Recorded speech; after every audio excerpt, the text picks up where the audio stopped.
So, sample problem number 2. For each cable shown in a figure, determine the angles beta and beta 1 and beta 2. So, ito yung beta 1 and this is beta 2. And the force in each segment and the length of the cable. So, ito S1, S2, S3. So, bilangin natin yung joints. So, dalawa to. So, label natin 1 to. Then, label natin 2 ito. Then, ano pa ba?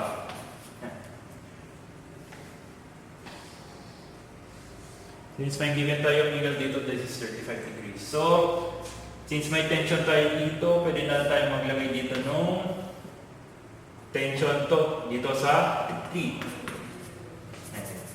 So, ito yung wire 1 natin. So, meron tayong tension dito na T1. So, equal din lang siya dito. So, ito yung tension natin sa T2. Then, ito tension natin sa T3. So, this is T3. Tandaan nyo, kada cable in terms of tension lahat to. So, pwede tayo mag-moment kahit saan dito. Pero, ang meron lang tayong angle kasi dito is 35 degrees. So, dito, automatically, 35 degrees din dito. Kasi kung dito tayo sa T1 mag-moment, ay kung dito tayo sa T1 mag-moment, hindi natin alam natin yung mga components ng T1. Kaya dito tayo sa may A, mag-moment para alam, kasi alam na yung components natin sa T3 or sa point B natin. So, moment tayo dito sa may A. So, summation, moment at A is equal to 0, counterclockwise is positive. Negative 1,600 times 6 minus 2,000 times 17. Then, yung positive component, plus T3 sine 35 degrees times 24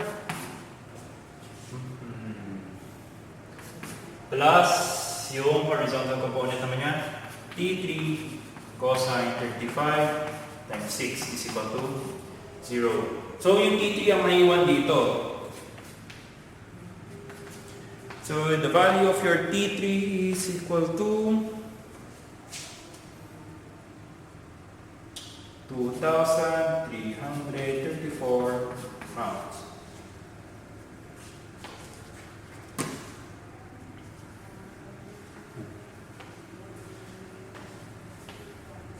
Yan na yung isang kailangan natin, tension in each cable. Since meron tayong isang formula doon na T sub O is equal to Ti cosine theta I. So yung I natin is equal to 3. So yung TO natin is equal to yung tension 3, which is T3 cosine theta 3. Yung theta 3 natin, that is 35 degrees. So 2,334 cosine 35. So your TO is equal to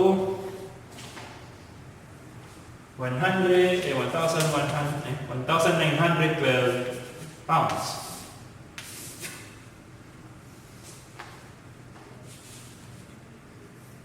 Yan. Then punta na tayo sa may isang formula natin. Is TO times tangent theta I plus 1 minus tangent theta I is equal to Wi. Tandaan nyo, itong theta is measured from the horizontal axis, pero ang rotation niya ay dapat counterclockwise. So dapat in terms of positive, dapat itong theta natin. Pero since ang rotation ng angle na to is pababa, so itong beta 2 is magiging theta negative. Ay theta and negative theta 2. Same din lang sa beta 1 natin. So ito magiging negative theta 1. Pero kung yung rotation ng ng beta beta 2, ito magiging theta 2 lang. Parang ito sa 35 degrees. Kasi yung rotation ng angle is counterclockwise, positive yun. Kaya ito theta 3 lang siya. So ito magiging negative theta 2 kasi pababa yung rotation. At ito magiging negative theta 1 kaya pababa yung rotation niya. Okay. So, kung yung I1 is equal to 2, so masasolve natin to. So, yung TO times tangent of 3, theta 3. Theta 3 minus tangent theta 2. Theta 2 is equal to W2, which is ito, 2,000. Is 2,000. Pero tandaan nyo, itong theta 2 natin dapat ay in terms of negative dahil sa rotation niya. So, magiging ganyan, tangent 35 minus tangent of negative theta 2 is equal to 2,000. So, magiging angle natin dito ay ang theta 2 natin dyan ay negative 9.028 pala, sorry. 0.8 degrees. Kung sinode natin, negative dahil opposite yung direction. So, yung beta 2 natin is 19.08 degrees. Same din lang dito sa may joint 1 natin. I is equal to 1. So, 1912 times tangent of negative theta 2 minus tangent of negative theta 1 equals to, wait natin, 16,000. 1,600 lang pala, sorry. Yan.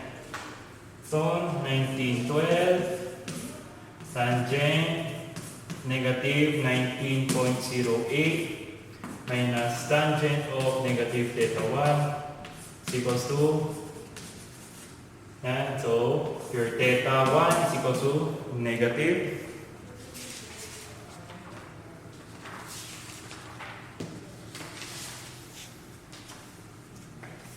negative 4,978 degrees, or your beta 1 is equals to 49.78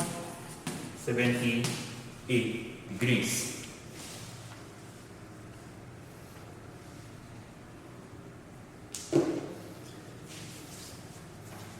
Next is, di ba tayo tapos, yung mga tension cords natin. O yung mga ano natin, yung T1 and T2. Yung tension 1 and tension 2. So ito, itong formula na ito, pwede natin gamitin. At total, alam natin na yung angle niya. So your TO is 1912 is equals to T1 divided by cosine 49.78 degrees. So your TI is equal to 2,961 pounds. Also your T2 cosine 19.08. So T2 is equal to 2013 pounds. Yung length ng cable, nandiyan naman na yung explanation natin. Trigonometry lang yan. So next is your catenaries.